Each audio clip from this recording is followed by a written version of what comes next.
Well, good morning, Center Hope. It is June the 19th, and it is Friday morning, so you can almost hear people going, yay, in the background. Well, it's summer almost-ish, but it sure feels like it out here today. It's going to be a really hot day, so stay inside, stay cool. Now, one of the things that comes along with it being summer is, aside from the sunshine that we typically get, there's also these wonderful little things that fly around in the air called bugs. Yeah, everybody loves those little things. Well, let me tell you, I remember sitting down and I was laying on the grass. It was beside a soccer field. It was last year. And as I was waiting to go onto the field for the next game to start, I looked up and I noticed bugs. These bugs that were flying all around my head. You know those ones that you get that they're just kind of like that all up in your grill, and you try to swat them away, but it does nothing. Well, I was laying down there just under the scope of them so that they weren't in my face, but I could see them, and they were just frantically flying around and darting here and there, and I'm looking at it going, why? What are you doing? And then I looked it up and I thought, this is kind of interesting. I want to read you some statistics that I found out about bugs. A housefly. Now, a housefly, as we all know, are rather irritating. A housefly has a life expectancy of 28 days. A clusterfly lives between 12 and 18 days. Gnats live for 7 days. They've only got 1 week to live, and these things spend most of their time darting back and forth and flying all over the place. And you're like going, what are you doing? Like, what's the purpose to what you're doing with this? And I got thinking, if they had any indication as to how short their life actually was, would they do things differently? And I would have to say a resounding yes. I would think that they would completely do things differently. And that again got me thinking, do we live like bugs? Yeah, don't turn it off now. Let me finish that. Do we live like bugs in the fact that sometimes we're just running around doing things for the sake of doing things and aren't really living with any kind of purpose? Should we be living with any kind of purpose? Well, let me tell you a story. Surprise, huh? Well, let's say you get a phone call one day, and the phone call is from your bank, and this time it's one of those phone calls that you want to take, because you pick up the phone and the banker says to you, listen, strangest thing just happened. We had somebody come in and walked up and said that they knew who you were and they knew your bank account, and they went and deposited 86,400 pennies into your bank account. Well, that's not a bad thing, is it? I would think that that would be a rather good thing. 86,400 pennies going into your bank account. Now that's $8,640 deposited into your bank account. If someone wanted to do that with me, I'd completely let them do that. Now, the banker says, now here's the thing, and it's an odd thing, but they said that they want to do it again tomorrow. And tomorrow, and every day from now on for the rest of your life, they want to do this. Now, there is a hook, there is a stipulation to this, and of course there's always something like that, isn't there?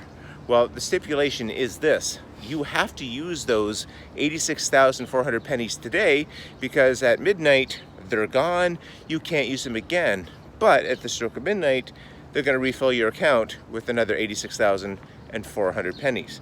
Now, I would think that that would be something that you would want to use, right? You'd want to use those up as soon as possible. I don't know about you, I wouldn't be leaving a cent left in that account, using them all, because if I don't, I lose them. And what good is it, right? I think it would be a fair statement that all of us would try to use up every single cent that got to put into that bank account. So, what if I was to tell you that that does in fact happen? that every day at the stroke of midnight, there is 86,400 seconds deposited into your bank account of life. That's how many seconds there are in a day. 86,400. And you only have one shot to spend them. You've got only one chance to use them. How are you going to use them? Are you going to make it count? Are you going to do something that is good, or are you going to be like a bug flying around, not seemingly doing anything with their life? Well, I've got to think that God has put us on this earth for a purpose, and it's not just to fly around. It's not just to see how many things we can do in a short period of time before we die. I think that God deposits 86,400 seconds into our bank account of life every day so that we can do good things on this earth. He puts us here so that we can help other people and to praise Him.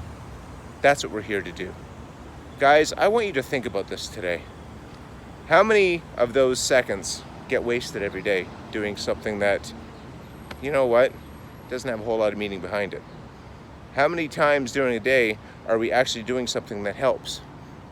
We've got folks all over the place here, as we know, who need help. We've got opportunities everywhere to show God's love and to show His extending love to the people, how He loves us to them. I think maybe we should be doing that. I do want to tell you another story. I know it's already 6 minutes into the video, but I want to tell you another story. This takes place when I was on vacation one time. My wife and I were in a grocery store, and as we were getting ready to go through the checkout, there was this elderly lady in front of us who was on in a walker, on a scooter. And as she was getting up there, the cashier rung through all of her groceries and said the total, and it was just under $20. And then you saw a look of horror streak across this lady's face as she looked at the cashier and said, "I've lost my 20. I had a 20 on here somewhere. I don't know where it is." And she started frantically looking in the basket on her cart. She started looking under the seat. She can barely move. I don't know how she expected to find this thing, but without missing a beat, my wife simply slid her debit card across the conveyor belt over to the cashier and said, "We've got this." With a look of shock on the old lady's face when she turned around and saw that my wife did this was incredible.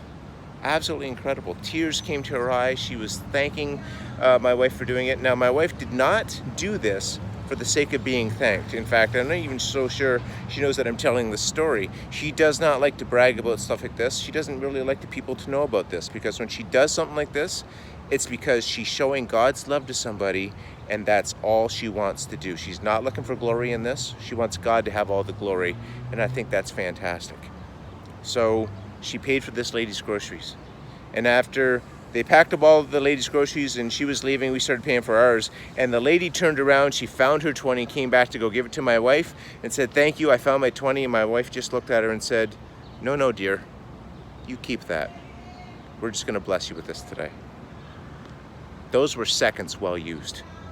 That was time well used showing God's glory. Guys, I encourage you to try to do that. I encourage you to find something and do that and show God's love to people. Because after all, we don't use the seconds, we lose them. And if we're not going to use them properly, why bother having them? Bless you guys today. I hope that made sense. And I certainly hope that you go out and bless other people, and I hope people bless you in the same way.